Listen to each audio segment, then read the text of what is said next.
Clint with a 50 bucks says, have you ever had a fan send your fight debates towards E. Jean Carroll's proof that people believe her? If so, have you ever heard back? Well, I mean, I'm not sure of that precisely, but I mean, E. Jean Carroll's niece used to join the live stream every so often, so I'm sure, if they talk, word got around, which is cool. I appreciate you so much for the $50, Clint. And on top of that, really good question. Thank you so much for the love. All right, guys, we're going to try to get that next guest loaded up into the box right now. It doesn't really look like too many Trump supporters want to talk, but we're trying our best. Daniela with a $1 who says, did you watch the 60-minute interview? No, it dropped after I started my live, but I will be watching that once I'm off. Hi, welcome in. Do you support Trump? Jesse? Okay, Jesse, how old are you? Yeah. 34. Oh, man, and you're a Trump supporter. Listen, I'm going to try to help you out here because Trump sucks. We need to get your mind out of the gutter. Take it away. Tell us why you're MAGA. Hold on. Say that one more time. I didn't hear you. Well, I said that Trump sucks, and I'm going to try to help you out here by hopefully getting your mind out of the gutter. Yeah. Okay, so what do you not like about Trump? Well, Just if I were to everything? tell you everything that I don't like about Trump, I'd be speaking for around 25 minutes uninterrupted. Now, I'm getting that number from the fact that around 4 months ago, somebody asked me that question, and I did come up with every reason why I don't like Trump, and it was for 15 minutes uninterrupted. And I think that there's just been approximately another 10 minutes of bad things that have happened in the last 4 months. So it took me a while. Do you just want like the highlights? How old am I? I'm 21. Okay. Like, I've just seen you a few times. So I really don't know a whole lot about you or like your stances and all that. Okay. And like why you like particularly hate him. You know what? How about we just share some of the highlights why Trump is terrible? So we're going to split this into 3 categories. His character, his domestic policy, and his foreign policy. Let's start with character. Clearly, his character is a mess. He's in the Epstein files over 1 million times. He was best friends with Epstein for 30 years, sending him letters depicting the naked bodies of kids with a statement, may every new day be another wonderful secret. Epstein told Larry Nassar, another child sex pest, that Trump shares their affiliation for young, sexually attractive girls. Okay, and he hid files credibly accusing him of child rape. On top of the court that determined he raped a woman, on top of the audio clip where he admits to sexual exploitation, on top of the other audio clip where he hits on his own daughter or sexualizes a 10-year-old girl. You also have the incredibly racist comments like depicting black people as monkeys, calling for the genocide of 90 million Iranians, and not renting to black people in the 70s and getting sued for it, or calling all black people lazy in the 90s. You have the misogynistic comments, the best thing that could ever happen to a woman is pregnancy. Or talking about how he doesn't even need to ask women, he could just grab them by their pussies, quote unquote.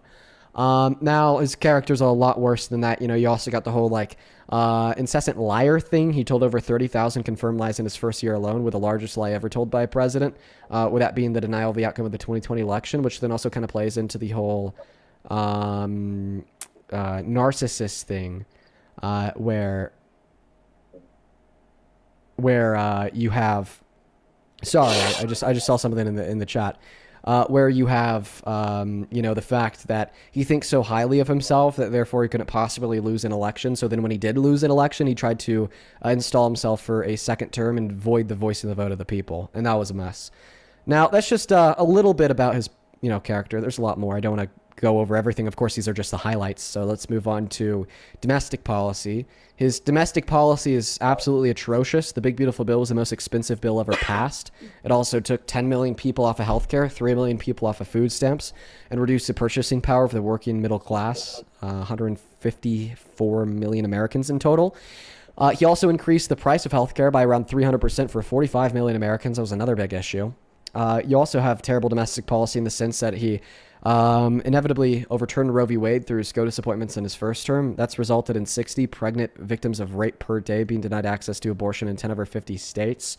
And other, domestic failures like endorsing and signing off on the mass deportation of undocumented immigrants, which has led to people being deported illegally and then being tortured in other countries. The destruction and erosion of our economy. Our economy is shit, right? Highest level of unemployment and most layoffs since the pandemic, most manufacturing bankruptcies since the Great Recession, 2010 to be more precise. and the worst jobs report annualized since 2003 with an exclusion of pandemics. Once again, another overview. Also, quickly give you an overview insofar as why I don't like his foreign policy. He made a lot of promises. He was going to end Russia's invasion of Ukraine on day one. He was going to not start any new wars. What do we have? Over a year and a half into his term, Russia's ethnic cleansing of Ukraine is still ravaging on. He started a new war in Iran. He killed 160 schoolgirls. He's achieved nothing, and he's done nothing. He tore up a denuclearization agreement that Obama was able to achieve with Iran just because it had Obama's name on it. He's assigned himself to be on a quote-unquote path of conquest, which has included the illegal invasion of Venezuela, the potential invasion of Greenland, attacking our allies, possibly annexing Canada, or at least threatening to with similar invasions, threats of invasion for Mexico, Cuba, and Colombia. You also have the mess of his tariffs. He's just been using them as a weapon to destroy global markets, destroy our own domestic markets, to implement the execution of more soft power, which has really hurt our transatlantic partnerships alongside his threats of pulling out of the UN or NATO or disavowing the WHO. Now, of course, there's a lot more about his foreign policy that I hate, a lot more about his domestic policy that I hate, and a lot more about his character that I hate, but I'm just trying to keep it under like 7 minutes. Okay, I just wanted to hear, like I said, I'm not saying but a couple of things. Like, you've just recently started popping up on my TikTok. Honest to God, I didn't think you were going to let me come in. So I'm not going to say that I am, I agree with everything he does. I think if you see somebody and they say they agree with everything Donald Trump does, they're a liar. So then what does he do that you agree with? I just wanted to hear. Okay, well, I mean, I kind of gave you... I'm not going to sit there and say... Well, I mean, listen, let me speak real quick. The sniffling is because I'm sick. You asked me why I don't like Trump. I gave you around 7 minutes worth of reasons why. I'm going to ask you the same question. Why do you like Trump? I'm going to write it all down. Take it away. Tell me every reason. I'm not going to sit here and act like I'm into it like you are. I'm not in it that deep at all. By no means. I'm a single working mother. I'm a blue collar worker. I work, go home, I don't pay attention to all the good stuff. I mean, literally, that's who I voted for. He seemed like the better person. Okay, so I mean, I do agree. That's fair. You don't need to give me 7 minutes. What if you gave me one reason? I don't think illegals should be here. If you come over here illegally, because we can't do that to any other country, why should you get to come over here illegally and get all the grateful things of America? Like? That's like being in America itself. Oh, just being in America, sure. Well, I also, just like you, disagree with undocumented entry. I think that we should try to get rid of it by making the legal means of entry into this country faster and better. But I just don't think that the right solution to undocumented entry and undocumented immigrants is to deport them all, because it just hurts us and hurts them. It literally helps no one.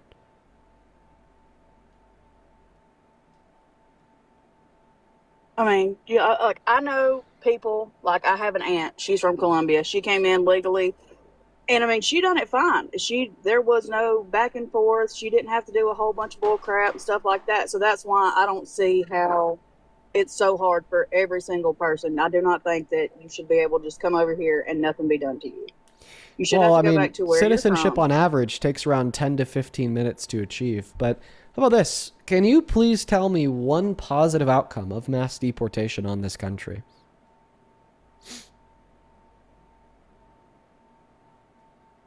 I mean, literally just all the people that come over here illegally gone. That's the only thing I can say. No, but like, what's the positive outcome of that? How does that help us?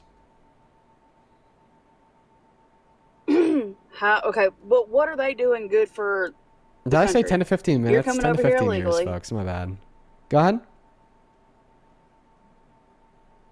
Like, they come over here illegally. What are they doing good for us? Okay, so how of is it course. not good for us to send them back to where... Sure, you asked me what are they came doing from. good for us. Okay, point number one, they reduced the crime rate. They're 2.5 times less likely to commit violent crimes on American soil compared to the average American citizen. Okay, point number two, they make massive economic contributions. The American Immigration Center tells us that they contribute $1.1 through $1.7 trillion to the GDP per year. Point number 3, they pay over $100 billion per year in taxes on the state, federal, and local level. Point number 4, they're significantly more likely than natural U.S.-born citizens to work in manufacturing, such as construction. So not only do they help keep our economy alive by paying taxes and contributing to GDP growth, but they also help keep our manufacturing sector alive by building the things we need to live, like houses, for instance.